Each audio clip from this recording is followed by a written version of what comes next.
So ఎట్టి పరిస్థితుల్లో భయపడకూడదు, పార్టీ అండగా ఉంటుంది, నేను అండగా ఉంటాను, మీకు ఏ సమస్య వచ్చినా బీఆర్ఎస్ పార్టీ మీకు అండగా ఉంటుంది అని కూడా ఒక భరోసా ఇచ్చిండు ఆ కుటుంబానికి. భరోసా ఇవ్వడంతో పాటు ఆ కుటుంబానికి అంటే పెద్ద సుదర్శన్ రెడ్డికి 2 పిల్లలు, సో 2 పిల్లలకి కూడా చెరొక కోటికి సంబంధించి కూడా వారి బ్యాంకులో ఫిక్స్డ్ డిపాజిట్ చేస్తున్నట్టుగా దానికి సంబంధించిన చెక్కులు కూడా ఇచ్చిండు. దాంతోపాటు పెద్ద సుదర్శన్ రెడ్డి వాళ్ళ అమ్మకి కూడా మరి 25 లక్షల వరకు కూడా ఆర్థిక సాయం చేసినట్టుగా తెలుస్తుంది. అంటే కుటుంబం అందరికీ కూడా ఆర్థికంగా అండగా ఉంటుంది అనేది స్పష్టంగా మనకి కనిపిస్తుంది బీఆర్ఎస్ పార్టీ. ఇక్కడ మనకి ఫోటోలో కనిపిస్తుంది, ఇమేజ్లో కనిపిస్తుంది, చూడొచ్చు.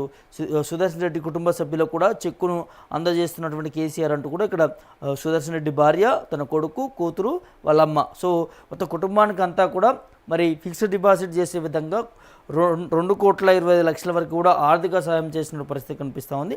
దీనితో కాకుండా ఆ పిల్లలకి కావచ్చు, ఆ కుటుంబానికి కావచ్చు, అది కూడా మరి పై చదువులకు కావచ్చు, లేకపోతే భవిష్యత్తులో ఎట్లాంటి సమస్య వచ్చినా, ఎట్లాంటి ఇబ్బంది అయినా కూడా పార్టీ అండగా ఉంటుందనేది మరి కేసీఆరే భరోసా ఇచ్చినటువంటి నేపథ్యం మనకు కనిపిస్తూ ఉంది. సో కేసీఆర్ నల్లబెల్లికి వెళ్ళిన తర్వాత కుటుంబ సభ్యులతో పరామర్శించి మాట్లాడిన తర్వాత కూడా ఒకటి బాగా వినిపిస్తూ ఉన్నది, రాబోయేటటువంటి అసెంబ్లీ ఎన్నికల్లో పెద్ద స్వప్నకి టికెట్ ఇస్తారు అనే దాని మీద కూడా ఆ నియోజకవర్గంలో అంతా కూడా చక్కర్లు కొడుతూ ఉన్నది.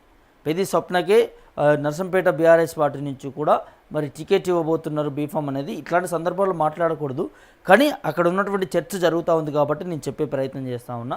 సో క్యాడర్ అంతా కూడా చెల్లా చెదురవుతూ ఉన్నది. వారంతా కూడా సోషల్ మీడియాలో కావచ్చు, వాట్సాప్లో కావచ్చు, స్టేటస్లు పెట్టుకుంటూ కూడా అంటే పెద్ద సుదర్శన్ రెడ్డి వల్లనే మేము రాజకీయాల్లోకి వచ్చినాం, మా నాయకుడే లేకపోతే మా పరిస్థితి ఏంటి, అక్కడ ఉన్నటువంటి కొన్ని రాజకీయ నాయకులంతా కూడా మా మీద ఎప్పటికప్పుడు మరి కుళ్ళులు కుతంత్రాలు చేస్తూ ఉంటారు, ఇబ్బంది పెడతా ఉంటారు. సో దానికంతా కూడా మేము పోయి మా సుదర్శన్ అన్నకు చెప్పుకునే వాళ్ళము.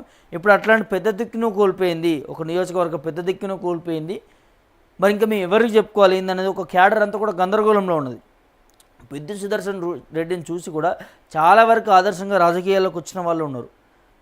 పెద్ద సుదర్శన్ రెడ్డి వెన్నంటూ ఉంటూ కూడా కొన్ని సంవత్సరాలుగా ఆ కుటుంబానికి కావచ్చు, పార్టీకి, నర్సంపేట నియోజకవర్గం నుంచి కూడా కరుడు కట్టినటువంటి కార్యకర్తలు కూడా ఉన్నారు.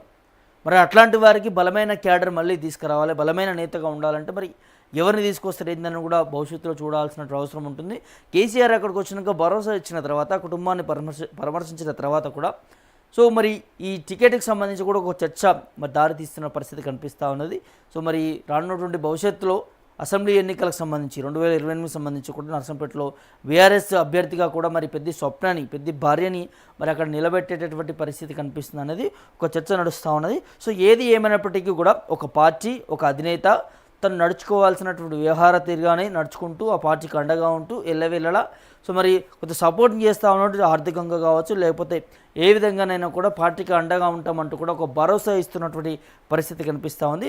సో మరి కేసీఆర్ ఇవాళ ఎర్రబెల్లి నుంచి ఇటు నల్లబెల్లికి వెళ్ళినటువంటి అంశాన్ని నిన్న వెళ్ళాడు కదా, సో దాని మీద మీ అభిప్రాయం ఏంటి, మీరు ఏమనుకుంటున్నారు?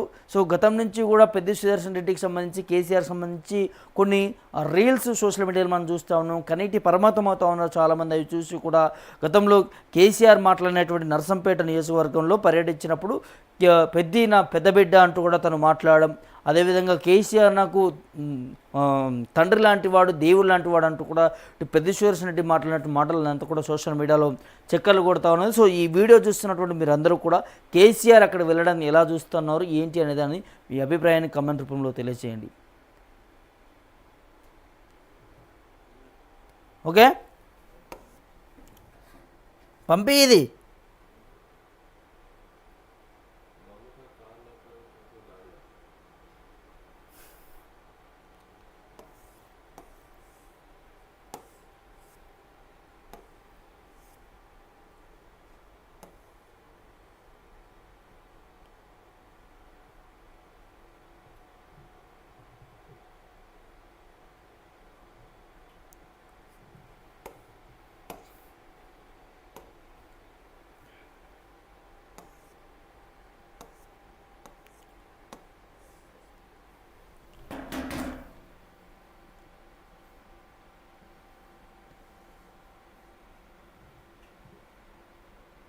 అమ్మా